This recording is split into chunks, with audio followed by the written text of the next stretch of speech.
Here's a question often posed to non-believers. What would convince you of God's existence?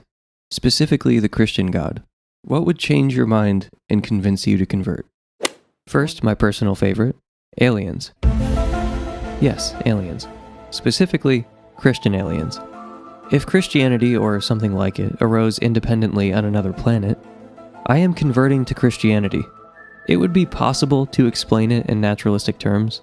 I can think of a few non-theistic accounts off the top of my head, ranging from reductionist evo-psych explanations to spooky explanations invoking the Jungian collective unconscious.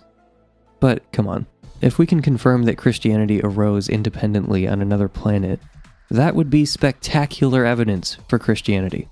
Just like religious discord is evidence against particular religions, religious harmony is evidence for that religion. Chemists across different cultures get the same answer to questions about chemistry. If theologians, separated in the way that aliens would be separated from humanity, got the same answer to questions about theology, that would be great evidence that they're actually studying something objectively real. I mean, Christian aliens, if you don't convert at that point, how are you not a resistant non-believer? So I like this response because it goes out on a predictive limb. This is something that could actually happen. I think the universe is just too vast for earthly life to be the only complex life out there. Further, I think the standard skeptical responses to UFO, UAP research are just terrible. Jimmy Akin and I responded to 10 of the most common skeptical talking points on both of our channels. But for now, I'll leave it at that. Christian aliens would definitely convince me.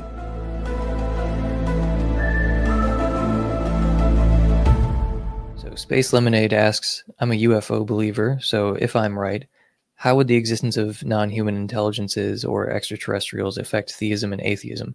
What if they're not Christians? Would the laws of Christian religion apply to them? Why did the resurrection happen here on Earth and not in another alien civilization? Isn't that suspicious? A lot of people have this intuition that, like, if aliens are real, that's really bad news for theism. So this might be unpopular, but I think it has a negligible effect.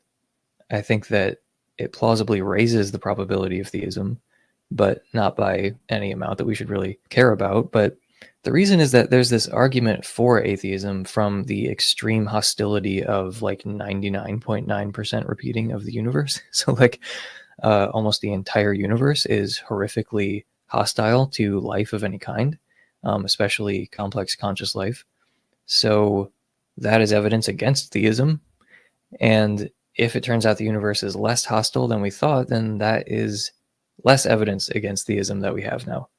So if you want to see that argument played out in a little more detail, Justin Schieber defended it in his debate against Eric Hernandez.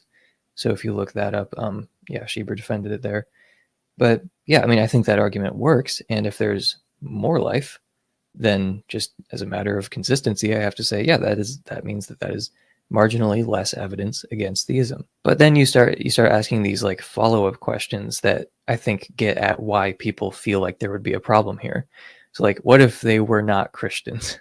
So like, here's the thing, like if we discovered another alien civilization and they are Christians, then I'm converting.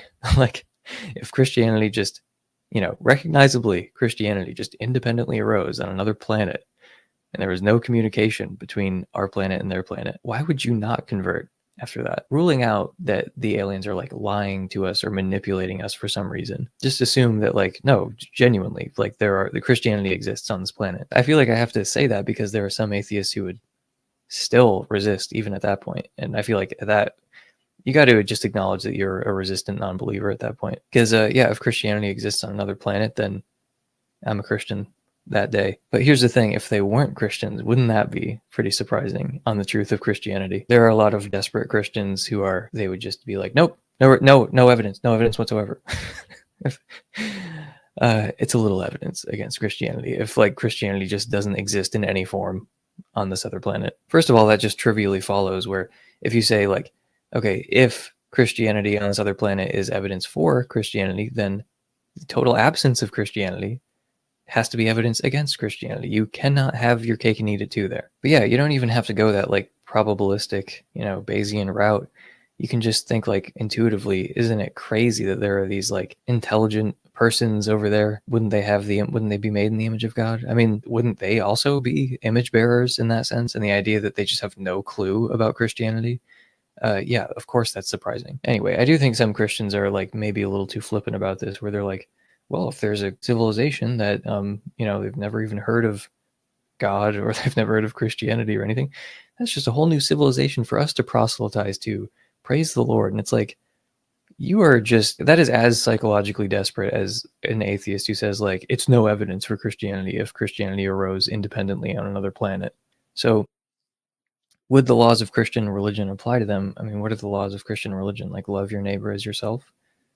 I mean, yeah, I would assume so. I mean, I would also assume that aliens would have a different psychology than us. Maybe there are like fundamental principles that would be similar, but maybe some of the specifics would be different. And finally, he says, why did the resurrection happen right here on Earth and not in another alien civilization?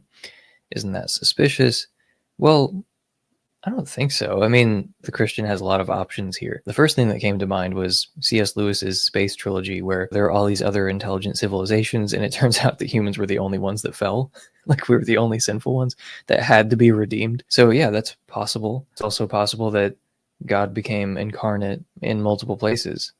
I mean, what, is there some rule that says that can't happen? Why? Like, I see some atheists present this kind of thing as like he incarnated multiple places. We have like multiple space Jesuses and stuff. And it's like, what exactly is the problem? I can hear you saying this as if there's a problem, but I'm not clear on what the problem is.